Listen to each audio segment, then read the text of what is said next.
There was no shouting or screaming, you know, "You bitch, what have you done?" or "You're going to shoot me." Lorna never even got up off the floor. She was so angry that she killed her rival, not because she could not control herself. Oh, God, she's all hurt. And it was my mate lying there. –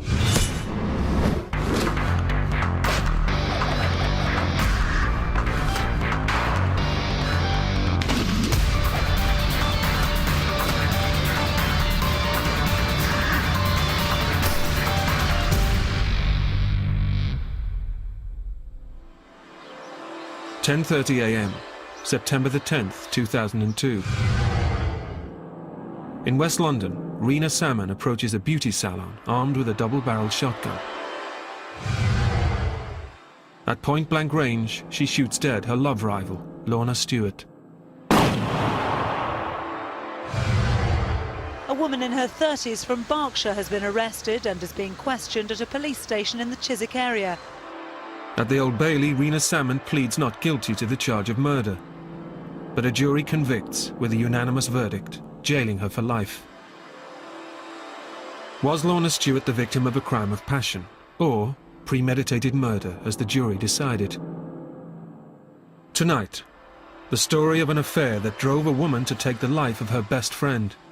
And by telephone, we interview Rena Salmon, the convicted murderer, from inside a secure hospital unit in Oxford. Rena Salmon was born in February 1960 in Birmingham, to a Bangladeshi father and British mother. She was raised with her 3 brothers and sisters by their mother in Burnley, Lancashire. In a telephone interview, Rena gave her own account of a troubled childhood which would leave emotional and physical scars for life. Friday night was bath night. She'd be scrubbing away, saying that we were little black bastards and we'd ruined her life. Nobody wanted us and we were rubbish. And she'd be topping it up with hot water and she'd be topping it up with bleach, so it stung your eyes just being in the room, let alone getting in the bath. And she'd scrub and scrub till you were bleeding. And all the time it was because we were black, because nobody wanted us and we were dirty. The childhood that Rena Salmon described was a very abused childhood. She described having been beaten regularly and frequently by her mother from a very young age, and of being constantly given the message that she was worthless. So her own description of her childhood was a pretty awful childhood, which you would expect to cause emotional problems in most people. I was 12 when I ran away. We were in and out of care, we were in and out of children's homes, and when I left, I pretended that none of it happened. At the age of 19, she took a fateful decision. She joined the Women's Royal Army Corps. I think her decision to go into the army was a search for stability, for structure, for certainty, and for safety, because her own family upbringing, as she described it, was not like that. And so people who have the sort of backgrounds that she had often feel much safer, more secure and emotionally well, if you like, when they're in very structured environments like the army. While on tour in Northern Ireland, she met a dashing young signals technician. His name was Paul Salmon. We met in the army. After a couple of weeks, we started going out with each other. He kept telling me that he loved me and I was special. And nobody's ever said that. She also was always seeking to try to have a normal life, if you like. And so I think what she found in her relationship with her husband was both emotional security, but also the prospect of creating a sort of normal middle-class life, which was so different from what she said she'd experienced. Rena and Paul Salmon married at Portsmouth Register Office 5 years after they met. 3 years later, Paul left the army to take up a well-paid job as an IT consultant. The couple decided to start a family. Rena Salmon was given an honorary discharge after becoming pregnant with their first child. A second child was born 2 years later. But as Rena settled into being the mum she'd never had, Paul was more restless and away from home for long periods. Paul got out of the army and then we decided, Paul decided to move to Berkshire. So we moved to Berkshire and he was away a lot with work. So that made me even more clingy when he was there.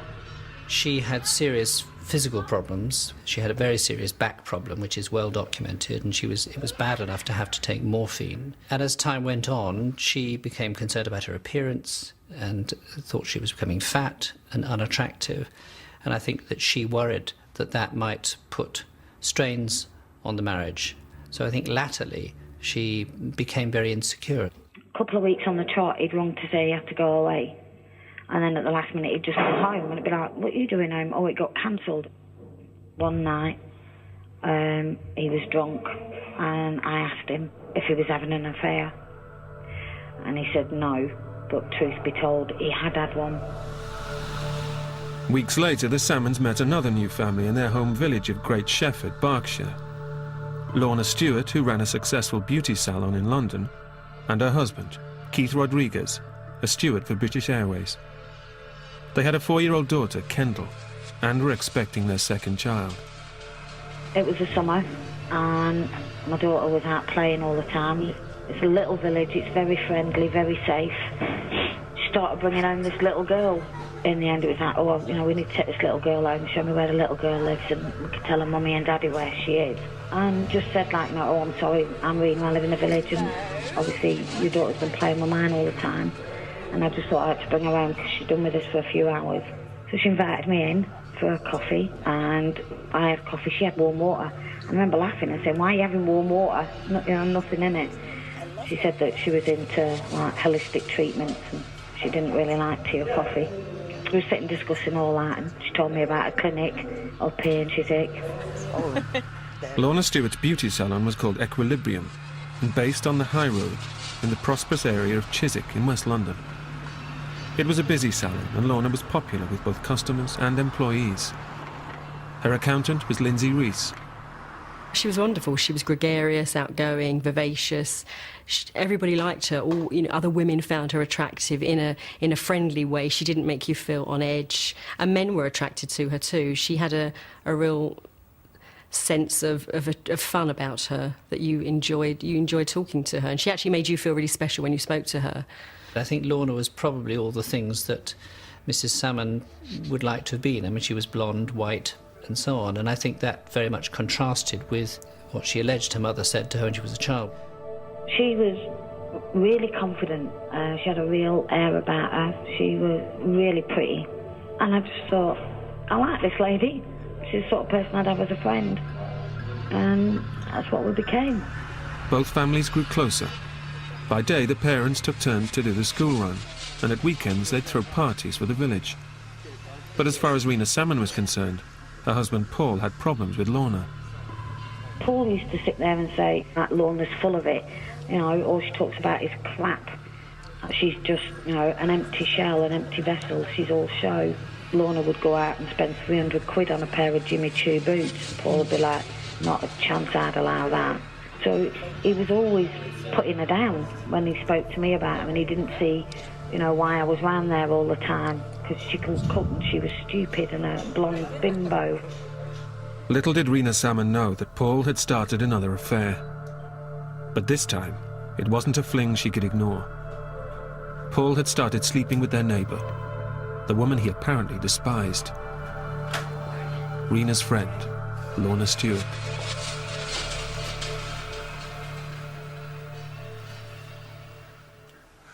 In December 2001, just days before Christmas, Lorna's husband Keith Rodriguez was at home. He'd given up his job to look after their 2 children and to help out with Lorna's business. He was working at the computer when he accidentally discovered a suspicious-looking email to his wife.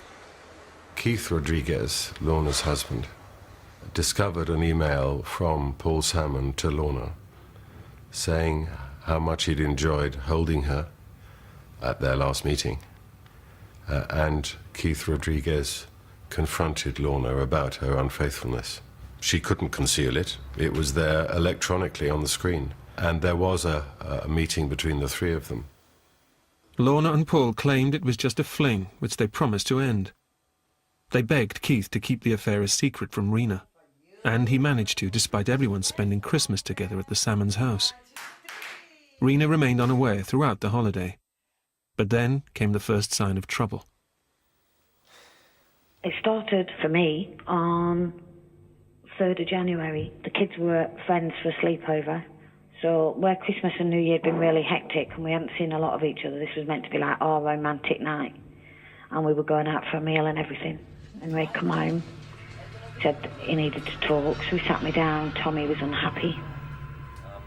And that he needed some time on his own. Well, you've heard all the cliches, seen all the films. And was it me? No, it wasn't me. It was him. He just needed time. And I got on my hands and knees and begged him. I'd do anything, just as long as he didn't leave us. And I asked him outright if there was anybody else. He said no. So, what do? What do women do? They go and tell their best friend. So, I went and told my best friend. That was Lorna. It's January 2002. Rena Salmon has been told by her husband Paul that he's leaving her. Rena is terrified that the secure family life she thought she had is crumbling. She turns for help to her best friend, Lorna Stewart. Lorna got back and I told her. And she was all sympathetic and said, like, it's just a phase they're going through. It was all to do with the new moons and the changing the planets and the comet coming and all this lot. I was like, well, I don't really care what it's all about, but how do I sort it? She said, well, you've put on a bit of weight, let's get that sorted, let's go buy you some nice sexy underwear. So off we trots, takes me to La Perla, and I spent more on a bra than I'd ever spent on a whole outfit. But it was worth it if it was going to do the job. But Rena Salmon's efforts to win back her husband were about to be wrecked by some devastating news. Paul took my son back to school, back to boarding school, and he didn't come home, and I started to panic. There must have been a crash, was there anything wrong with him? And I kept texting him, and he got in about 2:30 and went to bed, and I slept on the sofa. But I had said to him then, I don't deserve this, there's no way to treat me, it's not fair. So the next day, I'm whinging. I'm saying, I can't believe he's done this to me, Lorna. He just didn't ring, nothing. I was really panicking. Ben had phoned to say Daddy had left hours before. He said, he's been so selfish. And I don't know what to do. And Keith was there the next day. My daughter came in and she said, Keith's crying, Mummy. He come in. I thought, what's the matter? And he told me that Lorna was having an affair. And I remember him saying, it's not the worst bit. It's Paul. Rena was absolutely furious and locked Paul out of the house, an attempt that was only partially successful. And thereafter, the deterioration of the marriage accelerated right the way through the year. I phoned Paul back, ranting and raving, and said to him, you will never see me and the kids alive again. I think the instinct was just, if I'm dead, it's all gone. If I'm not Paul's wife, then what am I? Anybody who finds out that their partner is having an affair clearly is going to be very distressed. Mrs. Salmon had particular vulnerabilities that meant that her reaction almost certainly was much more than that. And the vulnerabilities are to do with how her childhood was, as she describes it, and so on. And almost certainly what happened was that she started to get symptoms of a depressive illness. The effect it had on Rena, gradually and cumulatively, was, again, if the Crown are right in their interpretation, a mounting murderous intent, though it wasn't entirely clear that at the outset it was necessarily towards Lorna. On January the 10th, 2002, Lorna Stewart and Paul Salmon ended their affair. They would try to make their own marriages work for the sake of their children. For Lorna and her husband Keith Rodriguez, it would mean a fresh start on the other side of the world. For Rena Salmon, it meant taking back her husband Paul after he pleaded for forgiveness. Paul rang to say come home. He'd made a mistake, he did love me. It had just been a couple of weeks and it wasn't an affair, they just used to meet for coffee and to talk. You want to believe it, so you do. And I desperately, desperately wanted to believe it. And then Keith rang to say that they were going to Australia. When Lorna decided to go off to Australia, she asked me would I run the business from the finance and admin side, and she would have one of the girls would actually run the therapist side. Lorna's relationship with Mr. Salmon was something that was not going to cease. She went over to Australia with Keith and attempted to revive the marriage, which was failing, and it didn't work. And both of them recognised it. And it was really at that stage, although Lorna and Mr. Salmon had been together before, on her return from Australia, that sadly was the beginning of the end of Rena Salmon's marriage. Lorna Stewart had returned to Britain from Australia, her marriage over for good. Her affair with Paul Salmon was back on. Rena Salmon, once again, was the last to know. Paul had gone shooting with my son, and he got home, and he was just really odd and said that he really hated me, that it was my fault that he couldn't be with her. I was in bits and just said, so there isn't much point me being alive if that's how you feel. Rena locked herself in her car with a bottle of port, an old present from Lorna and Keith, and a whole bottle of her prescription morphine. She downed both bottles. And all the time I kept thinking, my God, he really doesn't love me. My God, he really wants this. So I drove off. I drove through the village, past Keith and Lorna's house, and I thought, and you can have this back as well. Threw the bottle of port through the window and then carried off. The next thing I knew, I woke up in hospital. Paul arrived and I said, well, how did I get home? He said, you didn't. He said, I came looking for you. He'd got me home, dragged me onto the sofa. He said, and sat and watched me. She asserted that Paul Salmon had deliberately not called an ambulance hoping that she would die. He denied that utterly, and indeed it was he who called the ambulance, though she accused him of calling it deliberately late. Painfully aware that her husband no longer loved her, and now facing divorce, Rena Salmon turned on the woman she blamed for wrecking her marriage. Paul rang. It's a lovely day, it's really sun shining. When you get back, we'll go out for a drive. I said, okay, where are you?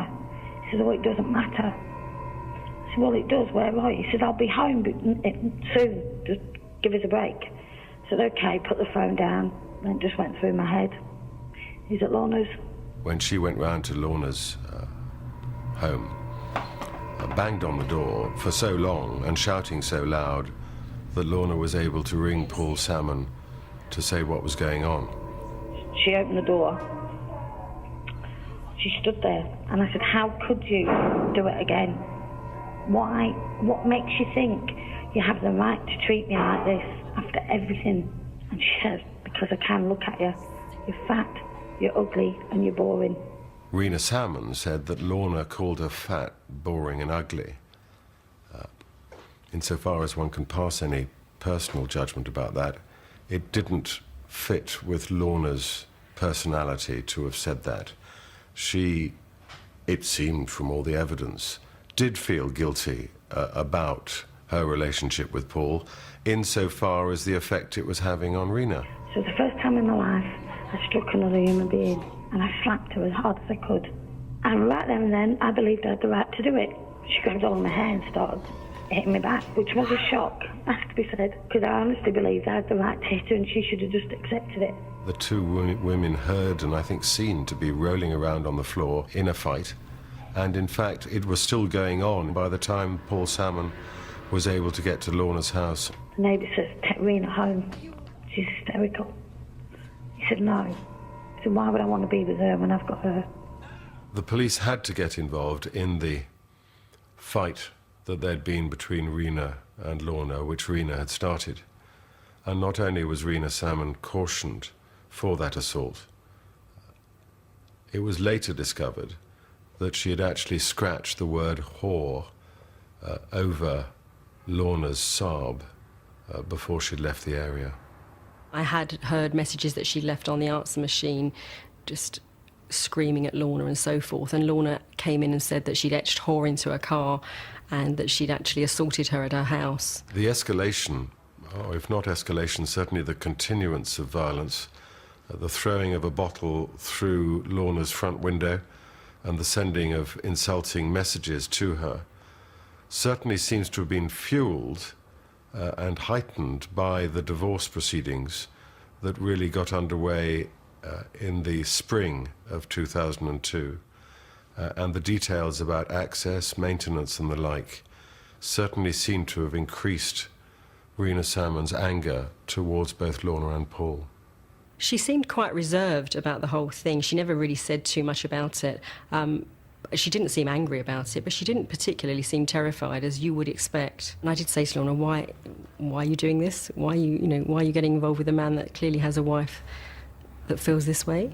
She didn't really answer. I mean, Lorna was her own person. She decided that that's who she wanted to be with, so I don't think anybody could have said anything to her to dissuade her at that point. Lorna Stewart dismissed the concerns of her friends. She was in love with Paul Salmon. But his wife, Rena Salmon, was becoming more desperate. Where somebody is not by nature aggressive, at least one perfectly plausible explanation for that behaviour is that they are unwell. She became desperate, if you like, in ordinary terms, but also started to develop symptoms of depressive illness, but in a very fluctuating way. So when there was a sign that things might be all right, she'd feel better, and when it looked as though things wouldn't be all right, she'd start to experience depressive symptoms again. I think by the time it got to the second attempt at self-harm, I think that was probably an attempted suicide as such. I sat under the tree in the car, waiting. But then I thought, I said goodbye to the kids. Paul was taking the two children down to Dorset to be with Lorna for a while, for he had joint custody of the children and had access to them. And when they were on their way, the children were sent a text message by their mother. So I texted them a message just to say that I couldn't live without Daddy. And I was sorry, but I'd watched over him from heaven. And I loved him. That obviously caused Paul Salmon to do a literal U-turn and go straight back to Hungerford on the common where she said she was. And she, of course, recovered from that particular threat. Any person who's been unfortunate enough to have to deal with a person threatening suicide reaches the stage where they cannot act in subservience to that threat. Otherwise, they no longer control their own actions. The person threatening the suicide exerts absolute control. And particularly in the breakup of a relationship such as there was with the Salmons, it was not fair to the children. It wasn't fair even to Mr. Salmon, committing the adultery as he was, to have his every action controlled by the threat from Rena that she would take her life.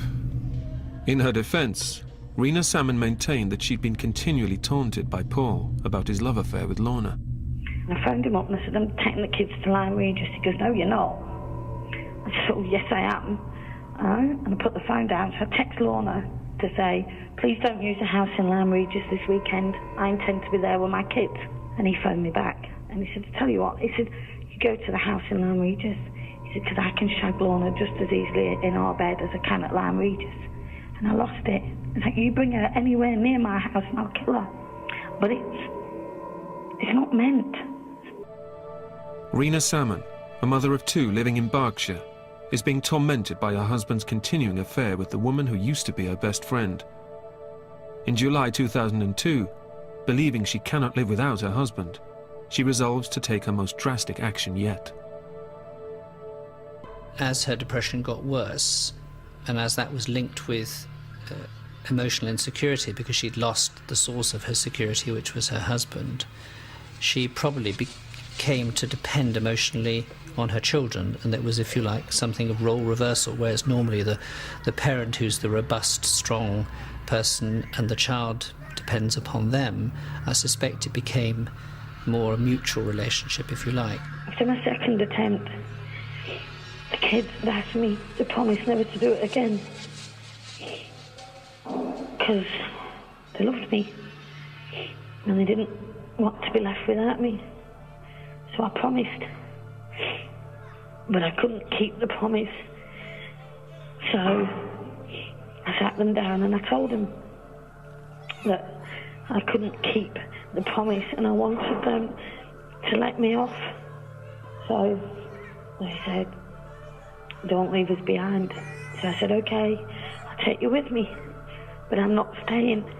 My daughter went to her dad's overnight.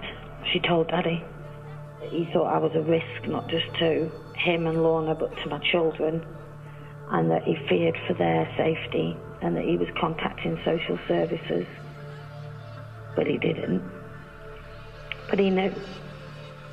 He knew I'd take my babies with me.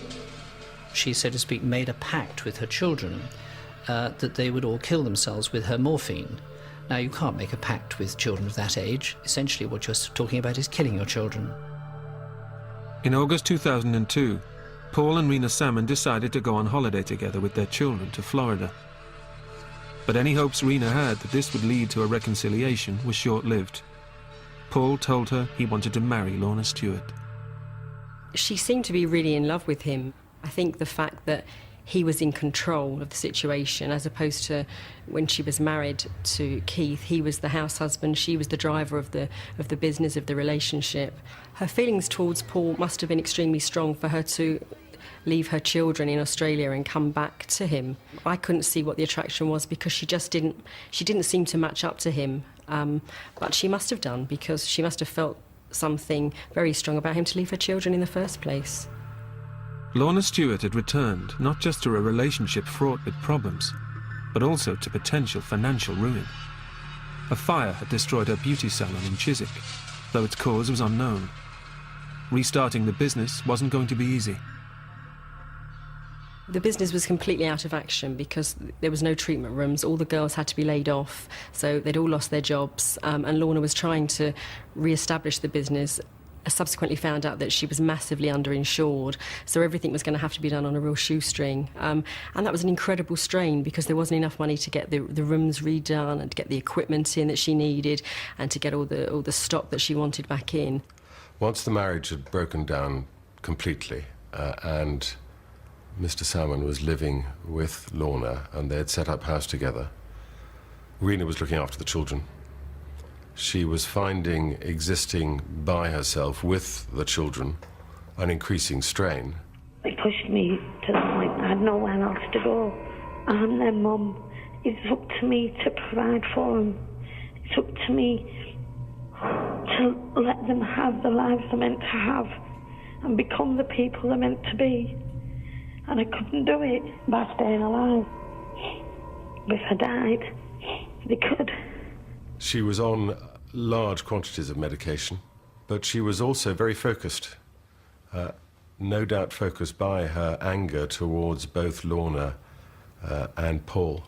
And it culminated with her getting a contractor to open the gun safe at her and Paul's home.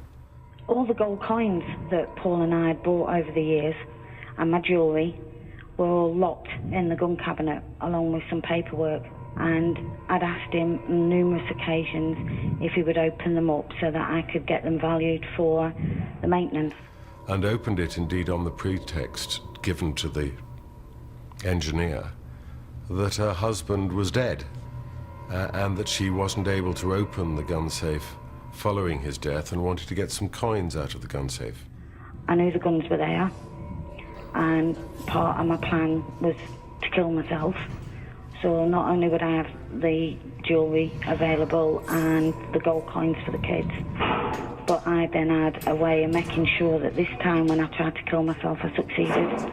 So she then had the weapon, she had the ammunition, and this was just days, 4 days, I think, before the shooting itself. It was, again, a build-up, but it was a build-up, even if it was fueled by rage, about which the Crown's case was, and the jury seemed to have accepted. She was really quite calculating. At the time that she unlocked the gun cabinet, I suspect that she had all sorts of emotions, extreme emotions, going through her head, as she probably had right up to the time when she killed the victim. So she would have had feelings of towards suicide for herself or towards homicide to somebody else. But you can't say for definite, you know, this is what she meant to do when she opened the gun cabinet. I got a phone call, and it was Lorna. She was drunk. She sounded drunk. And before I had a chance to even say anything, she just said, I just want you to know I'm really happy with Paul, and we're going to try for a baby, and if we have one, then I'll stay home and look after it, because it'll look like us. I can't believe for a moment that Lorna would make that type of phone call. Her own children were... Keith, I don't know whether he's Polynesian, but her own children weren't completely white. They're beautiful mixed children. I can't imagine for a minute that she would make that type of comment. But having said that, you know, I was there once or twice a week, so you don't know what goes on outside of a relationship. I just went blank. The next thing for me, I just remember thinking, oh, I need a cigarette, and I had to reach for one and realised I was sat in my car. It's an automatic, so it's like anything, you point it and it goes. And I was somewhere on the motorway, windows down, and in the footwell of the passenger seat was one of the guns. One of the central planks of the prosecution case, which we had to prove to the jury so they were sure, was that this was not an off-the-cuff, irresistible impulse, or that she was provoked so that she couldn't master her actions. She admitted to friends and admitted in the witness box that she'd actually driven up to Chiswick in a similar fashion on the 8th of September in what we regarded as being certainly very probably a dummy run, and which she really had no real explanation for, because she asserted that she came to her senses almost when she arrived at Chiswick and immediately turned round and drove back. As you get closer to the time of the killing, so her state is getting more desperate. Her illness, if you like, is more obvious and more serious. And probably being told about the baby was a sort of last straw on the camel's back. Rena actually said to a friend that she was going to shoot Lorna, not to kill her, but specifically pointing towards her abdomen, so that Lorna couldn't have babies. And she went on to say that if the friend read anything in the paper, it would be Rena who had done it. September 2002. Rena Salmon is struggling to cope after the bitter breakup of her marriage. Her husband Paul has set up home with Lorna Stewart, Rena's ex-best friend. The pressures were beginning to build for Rena. I went to see the solicitor. I couldn't give the kids what they'd had all their life. I'd let them down. They were getting punished for me. So there's only one thing left. She was expecting the next day to appear at court in relation to the breakup of her marriage with Paul. And they had, it seems, almost come to terms, legal terms that is, as to what should be taking place. The fact that Rena knew what she was going to do, and did do, tends to be supported by the fact that there was a text about seeing Rena in court the next day from Paul. And Rena Salmon replied to it, saying that she wouldn't be in court and that events would overtake that particular appearance. I've been up all night. I went and got the gun out of the cabinet, and it was all really deliberate. I picked the first gun he'd ever had, because I'd paid for it for him as a present. It was his vermin gun, it was to get rid of rubbish. And that's what I was, so it made sense to use that one. And then I went to the garage where the cartridges were kept. But there were two different colours. And it was really odd, because I didn't know which one was for the gun. So I put one of each colour in, thinking, well, if the first shot don't work, then the second one will. Her assertion was that she was going to commit suicide, but she loaded 2 shells into the shotgun. One is bound to assume that with a shotgun suicide, you never need to use the second shell. I went up and got ready. I wanted to make sure that people wouldn't see me in a bad light.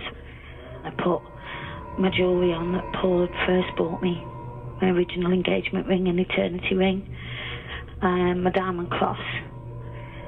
And I got my daughter up, and I gave her breakfast, and I brushed her hair and plaited it all up, and I told her that I loved her, never to forget, and I took her to school. And the next thing I know, I was parked outside Chiswick. I think she was pretty seriously ill at the time that she ultimately went to the beauty parlour and did all these various things beforehand. And the way in which she tells the story can be interpreted medically, if you like, to suggest that she was in an extremely distressed and at times almost dissociated state, where she was almost watching herself doing things, which occurs in people who are very stressed. In the meantime, Lorna was about to leave for work. She phoned Paul, as she often did, once she'd got to work, and she went down to the basement of Equilibrium with Lindsay, her workmate, as Rena Salmon was approaching Equilibrium in her car with the shotgun. In the middle of a bitter marriage breakup, and carrying a shotgun in the boot of her car, Rena Salmon drives to Chiswick, West London, to confront the woman who stole her husband. I wasn't supposed to be there that day, but I changed my days around and subsequently was going in on this particular day. And the builders were already in the premises, so I went downstairs, put the computer on, and probably about 10-15 minutes later, Lorna came in, and she came downstairs, and she put some music on, she put the radio on, and she came into the office, and we were interviewing staff that day. We were almost ready to reopen, and we were sort of running to a fairly tight line to get the finances dictated that the business had to be back open as quickly as possible. So there was builders in there was quite a lot going on. We started work, then Lorna came in, and basically I just had a few questions to ask her about the alarm system down in the basement, and we went down there, saw what we had to do and all that sort of stuff, and then I just had to go up and confirm it with my boss. She then took the shotgun out of the car. It was double-barreled. She walked holding the shotgun in front of her in a military manner, which was commented on by several people in the case, harking back to her military training and the fact that she was well trained in the use of firearms. She was carrying a shotgun, but just to the side of her. There was no threat to me or anything like that. I mean, I'd only been in the country a short period of time from South Africa, and basically we see guns and stuff like that, so we did joke with her and say, oh, don't shoot, but we just thought it was a gun for the wall, or, you know. And then she asked me, is Lorna here? So I said, yeah, no problem, yeah, she's just downstairs in the basement. She walked past me and we didn't think anything of it.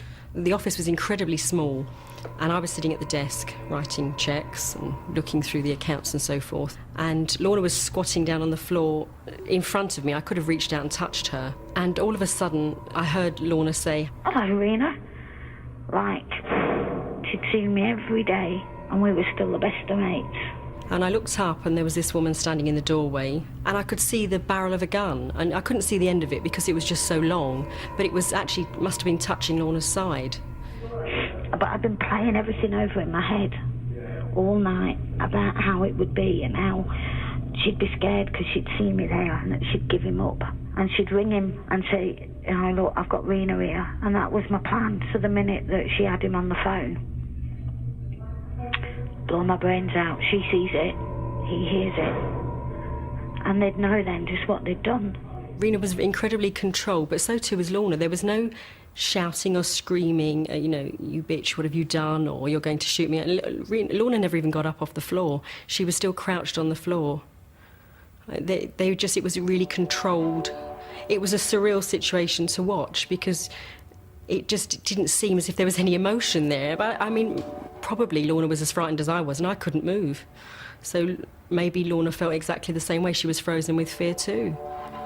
But then she asked me about the kids, and I was really confused because she wasn't doing what she was meant to do. And I said, well, you've taken Kendall and Megan to Australia, so I can't see them.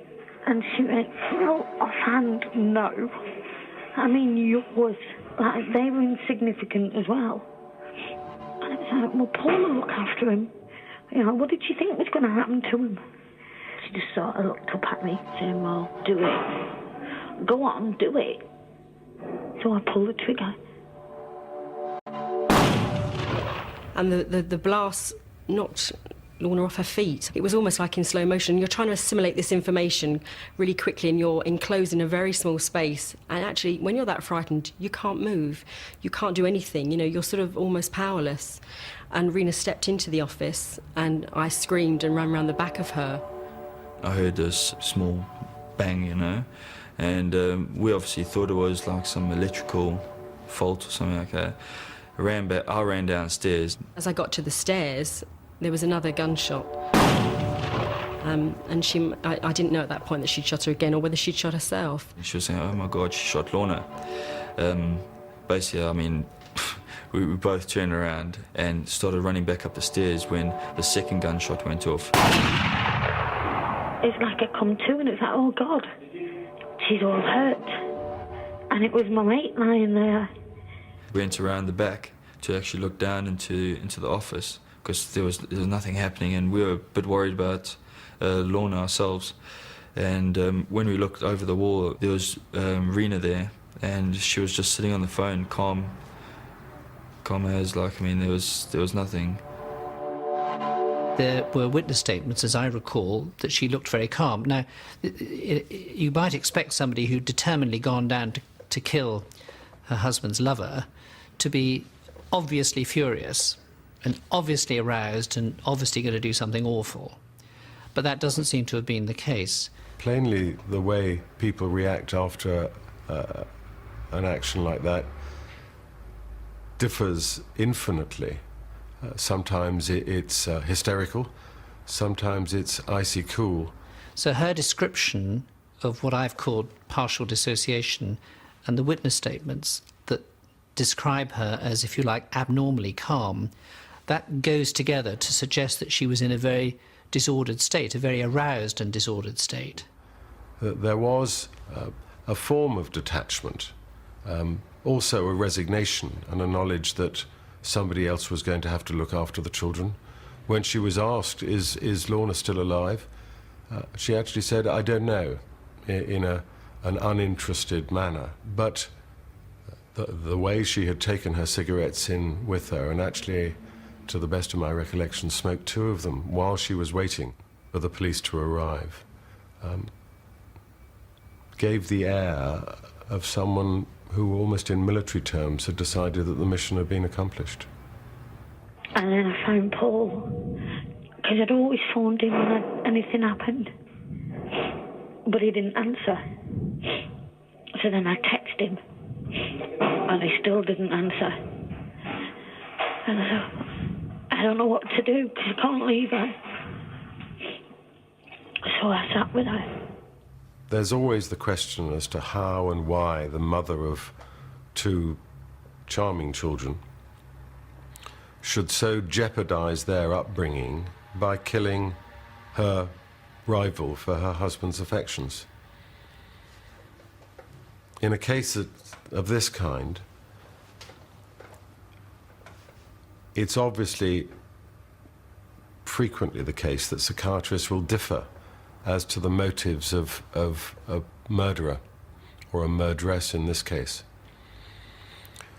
What it boiled down to in the end was that 4 psychiatrists were quite satisfied that Rena Salmon wasn't in charge of her actions, and the Crown's psychiatrist said that this was just plain anger, and that she was so angry that she killed her rival, not because she could not control herself, but because she wanted revenge on the person who had.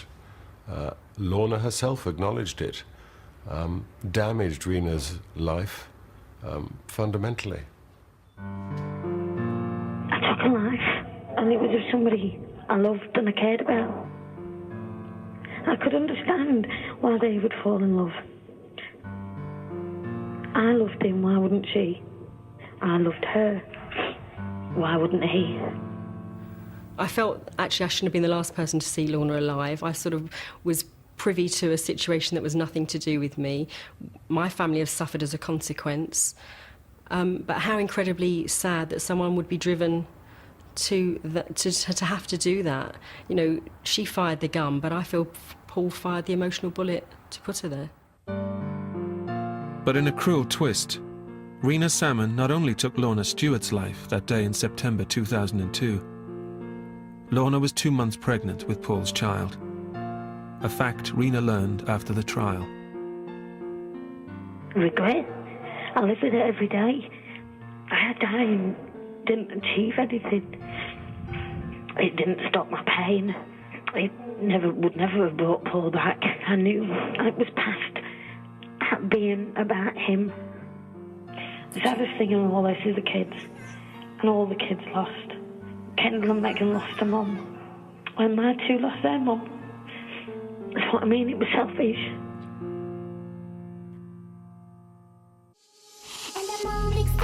Cornered and rushed. They say it's my fault, but I want her so much. Wanna fly her away, with the sun and rain coming over my face, wash away all the shame. But just stop and stare, don't worry me, cause I'm feeling for her, what she's feeling for me. I can try to pretend, I can try to forget, but it's driving me mad.